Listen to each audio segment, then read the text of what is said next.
அனைவருக்கும் வணக்கம். Welcome to people's heroes academy. நமக்கு டிஎன்பிஎஸ்சி குரூப் 4 2024 நடந்த குரூப் 4க்கான physical certificate verification cum counselling அதற்கான லிஸ்ட் அப்படின்றது பப்ளிஷ் பண்ணியிருக்காங்க. இதோடு சேர்ந்து டிஎன்பிஎஸ்சிலேருந்து ஒரு சில முக்கியமான அப்டேட்ஸும் போட்டிருக்காங்க. அந்த அப்டேட்ஸ் பற்றி தான் இந்த பதிவில் பார்க்க போகிறோம். அதுக்கு முன்னாடி நம்ம சேனலை யாராச்சும் சப்ஸ்கிரைப் பண்ணாமல் இருந்தீங்க அப்படின்னா சப்ஸ்கிரைப் பண்ணிட்டு கிளாஸாக கண்டினியூ பண்ணுங்கள். ஓகேங்களா? ஓகே.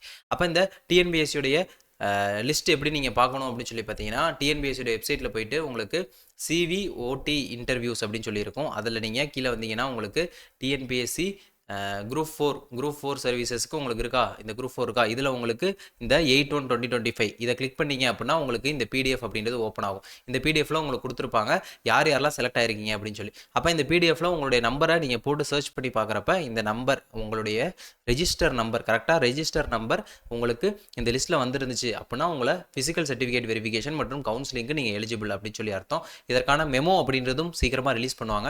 அது இன்னும் வரல. அந்த மெமோ வந்துச்சு அப்படின்னா உங்களுக்கு இங்கே மெமோன்னு இருக்கு பார்த்தீங்களா, இதுலேயே உங்களுக்கு இந்த மாதிரி உங்களுக்கு இதே மாதிரி மெமோ அப்படின்றது ஒன்று வரும். அதை கிளிக் பண்ணி நீங்கள் உங்களுடைய ரெஜிஸ்டர் நம்பரும் டேட் ஆஃப் பர்த்தும் போடுறப்ப உங்களால் அந்த மெமோவை எடுத்துக்க முடியும். ஓகேங்களா? ஓகே. அப்போ இந்த ரிசல்ட்டை பொறுத்த வரைக்கும் இதில் என்னென்ன சொல்லியிருக்காங்க அப்படின்ற விஷயத்தை பார்த்தீங்கன்னா, உங்களுக்கு கவுன்சிலிங் ஜனவரி 22 ஸ்டார்ட் பண்ண போகிறோம் அப்படின்ற ஒரு விஷயத்த சொல்லியிருக்காங்க. அதே போல் மார்ச் 12 வரைக்கும் நடக்க போகுது அப்படின்ற ஒரு விஷயம் சொல்லியிருக்காங்க. மார்ச் 12 வரைக்கும் யாருக்கு நடக்க போகுதுன்னா ஜேஏ, டைப்பிஸ்ட், ஸ்டெனோ டைப்பிஸ்ட் இவங்க 3 பேருக்கும் இந்த டேட்டில் நடக்க போகுது. ஃபாரஸ்ட் கார்டு ஃபாரஸ்ட் வாட்சருக்கு இன்னும் எதுவும் அறிவிக்கலை. இதெல்லாம் முடிச்சதுக்கப்புறம் உங்களுக்கு ஃபர்தராக நாங்கள் அனௌன்ஸ் பண்ணுவோம் அப்படின்ற ஒரு விஷயம் சொல்லியிருக்காங்க. அதான் சொல்லியிருக்காங்க இதில் உங்கள் ரெஜிஸ்டர் நம்பர் வந்துருச்சு அப்படின்னா நீங்கள் எலிஜிபிள் அப்படின்றது சொல்லிட்டாங்க.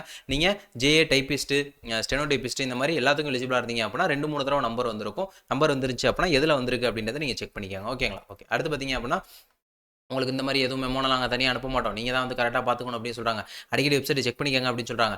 ஃபிசிக்கல் சர்டிஃபிகேட் வெரிஃபிகேஷன் அப்போ நீங்கள் வரல அப்படின்னா நீங்கள் வந்து எலிஜிபிள் கிடையாது அப்படின்னு சொல்கிறாங்க. அதே போல் நீங்கள் வந்து கரெக்டாக நீங்கள் என்னெல்லாம் கிளைம் பண்ணீங்களோ அதெல்லாம் எடுத்துருவாங்க, டாக்குமெண்ட்ஸ்லாம் எடுத்துருவாங்க அப்படின்னு சொல்கிறாங்க. அந்த மெமோ வந்ததுக்கப்புறம் நீங்கள் பார்க்குறப்ப உங்களுக்கு என்னென்ன டாக்குமெண்ட்ஸ் எடுத்து வரணும் அப்படின்னு சொல்லி ஒருத்தருக்கும் வேரி ஆகும்.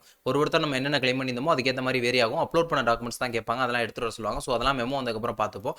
இப்போ உங்களுக்கு கொடுத்துருக்கக்கூடிய விஷயங்கள் அப்படின்றது இதுதான். இதில் ஒன்றும் பெருசாக ஒன்றும் விஷயம் இல்லை, கொடுத்துருக்காங்க. அதே மாதிரி இந்த மெமோவில் உங்களுடைய நம்பர் இந்த லிஸ்ட்டில் உங்களுடைய நம்பர் வந்துருந்துச்சு அப்படின்னா நீங்கள் எலிஜிபிள் அப்படின்னு சொல்லி அர்த்தம் கிடையாது.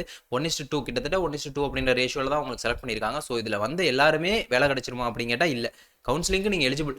உங்களுக்கு முன்னாடி இருக்கக்கூடியவங்க எவ்வளோ பேர் போஸ்டிங் எடுக்கிறாங்க எடுக்கலை அப்படின்றத பொறுத்து ஃபாரஸ்ட் கார்டு ஃபாரஸ்ட் வாட்சருக்கு நாங்கள் ஃபியூச்சரில் ஃபர்தராக அனௌன்ஸ் பண்ணுறோம் அப்படின்ற ஒரு விஷயத்த சொல்லிட்டாங்க. புரியுதுங்களா? ஓகே. அப்போ இதோட முடிச்சோம்.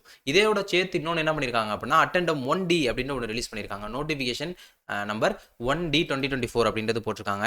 இதை பொறுத்த வரைக்கும் என்ன விஷயம், இதை பார்த்தீங்கன்னா டேட் வந்து உங்களுக்கு டிசம்பர் 30 ரெடி பண்ணி வச்சிருக்காங்க. ஆனால் இன்னைக்கு தான் உங்களுக்கு பப்ளிஷ் பண்ணியிருக்காங்க. இதில் உங்களுக்கு வேகன்சி ஒரு 41 வேகன்சி இன்க்ரீஸ் பண்ணதா சொல்லியிருக்காங்க. 41 வேகன்சி இன்க்ரீஸ் பண்ணியிருக்காங்க. 41 வேகன்சி இன்க்ரீஸ் மட்டும் பண்ணியிருக்காங்களா அப்படின்னு கேட்டிங்கன்னா ஒரு சில டிபார்ட்மெண்ட்டில் டிக்ரீஸ் பண்ணியிருக்காங்க, ஒரு சில டிபார்ட்மெண்ட்டில் அதை இன்க்ரீஸ் பண்ணி கொடுத்துருக்காங்க. இப்போ எக்ஸாம்பிள் பார்த்தீங்க அப்படின்னா ஜூனியர் அசிஸ்டன்ட்ல உங்களுக்கு ஹச்ஆர்என்சியில் உங்களுக்கு முன்னாடி 39 வேகன்சி இருந்துச்சு, இப்போ உங்களுக்கு 44 வேகன்சியாக உங்களுக்கு இன்க்ரீஸ் ஆயிருக்கு. அதே போல் லேபர் டிபார்ட்மெண்ட்டில் உங்களுக்கு குறைஞ்சிருக்கு. லேபர் டிபார்ட்மெண்ட்டில் முன்னாடி உங்களுக்கு 117 வேகன்ட் இருந்துச்சு, அந்த 117 வேகன்ட் இப்போ உங்களுக்கு 35 வேகன்சியாக குறைஞ்சிருச்சு. அதே போல் டிரான்ஸ்போர்ட்டில் உங்களுக்கு முன்னாடி எவ்வளோ தான் இருந்துச்சு, 98 வேகன்ட் தான் இருந்துச்சு. டிரான்ஸ்போர்ட்லாம் உங்களுக்கு 98 வேகன்ட் தான் இருந்துச்சு, இப்போ உங்களுக்கு 128 வேகன்ட். இந்த மாதிரி மொத்தமாக சேர்த்து கொஞ்சம் இதில் ஏற்றுனது கொஞ்சம் இதில் இறங்குனது அப்படின்னு சொல்லி மொத்தமாக ஜேஏ, டைப்பிஸ்ட், ஸ்டெனோ டைப்பிஸ்ட், நமக்கு இந்த ஃபாரஸ்ட் கார்டு இதெல்லாம் சேர்த்து மொத்தமாக 41 வேகன்சி அப்படின்றது இன்க்ரீஸ் ஆயிருக்கு அப்படின்றத சொல்கிறாங்க. இதில் வந்து மென்ஷன் ஆயிருக்கிறது வந்து சேஞ்சஸ் ஆன எல்லாமே கொடுத்துருப்பாங்க, குறைஞ்சதும் கொடுத்துருப்பாங்க. நம்ம சொன்னோம் இந்த லேபர் அப்படின்றது 117 இருந்துச்சு, அது என்ன பண்ணியிருக்காங்க 35 நமக்கு ரிவைஸ் பண்ணி கொடுத்துருக்காங்க. அதுவும் உங்களுக்கு இருக்குது. ஓகேங்களா? ஓகே. அப்போ அதெல்லாம் நீங்கள் செக் பண்ணிக்கங்க, நம்ம ஃபைனலாக பார்த்துப்போம். இப்போ பார்த்தீங்க அப்படின்னா இதில் வேறு ஏதாச்சும் தகவல்கள் தெரிஞ்சுக்கணும் அப்படின்னு சொல்லி கேட்டிங்கன்னா முக்கியமான ஒரு விஷயம் சொல்லியிருக்காங்க. உங்களுடைய வயசு ஏஜ் லிமிட் அப்படின்ற ஒரு விஷயம் சொல்லியிருக்காங்க. நமக்கு தெரியும் விஏஓ அப்படின்னா விஏஓ எடுக்கிறதுக்கு நமக்கு 21 வயசு கம்ப்ளீட் ஆகணும் அப்படின்ற ஒரு விஷயம் தெரிஞ்சிருக்கும். அதே போல் ஹிந்து அறநிலைத்துறையுடைய கிரேட் 4 எக்ஸிக்யூட்டிவ் ஆஃபீஸர், ஹிந்து அறநிலைத்துறையுடைய எக்ஸிக்யூட்டிவ் ஆஃபீஸர் கிரேட் 4க்கு உங்களுக்கு மினிமம் 25 வயசு கம்ப்ளீட் ஆயிருக்கணும் அப்படின்றத சொல்லியிருக்காங்க. வேலை மற்ற எல்லாத்துக்குமே உங்களுக்கு 18 வயசு அப்படின்றத சொல்லியிருக்காங்க. ஸ்பெஷலாக மென்ஷன் பண்ணல அப்படின்னா 18, விஏஓக்கு 21, நமக்கு எக்ஸிக்யூட்டிவ் ஆஃபீஸர் கிரேட் 4க்கு 25 வயசு அப்படின்றத மென்ஷன் பண்ணியிருக்காங்க. இது வந்து எப்போ உங்களுக்கு பூர்த்தி ஆயிருக்கணும் அப்படின்னு சொல்லி கேட்டிங்கன்னா 2024 ஜூலை 1 2024 ஜூலை 1 அப்ப நீங்க 25 வயதை நிறைவு பண்ணியிருந்தீங்க அப்படின்னா 25 வயசு முடிஞ்சு 26 வயசு தொடங்கி இருந்துச்சு அப்படின்னா நீங்க இந்த ஹிந்து அறநிலைத்துறை கிரேட் 4 எடுக்கிறதுக்கு எலிஜிபிள். ஓகேங்களா? ஓகே, அது ஒரு நல்ல போஸ்ட் தான், ப்ரெஷர் இருக்கக்கூடிய போஸ்ட் தான். அதெல்லாம் நம்ம பேசிடுவோம். இப்போ இதுல சொல்லியிருந்த விஷயங்கள் அப்படின்றது இதுதான். வேற எந்த விஷயங்களும் புதுசா நமக்கு சொல்லல. இந்த மாதிரி விஷயங்கள்லாம் ஒரு சிலது அப்டேட் பண்ணியிருக்காங்க.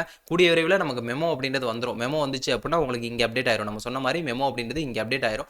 அப்டேட் ஆனதுக்கப்புறம் நம்மளுடைய நம்பரை போட்டு அதில் தெரிஞ்சு என்னென்ன அப்டேட்ஸ் கொடுத்துருக்காங்க அப்படின்றத பார்த்துக்கலாம். ஓகேங்களா? ஓகே, அப்போ இதே போல் நம்ம தொடர்ந்து கவுன்சிலிங்கான அப்டேட்ஸ் தொடர்ந்து கொடுத்துட்டே இருக்க போகிறோம். இது உங்களுக்கு யூஸ்ஃபுல்லாக இருக்கும் அப்படின்னு சொல்லி நினச்சிங்கன்னா மறக்காமல் நம்ம சேனலை சப்ஸ்கிரைப் பண்ணிக்கோங்க. தொடர்ந்து நம்ம இதே போல் இன்னொரு வகுப்பில் சந்திப்போம். நன்றி, வணக்கம்.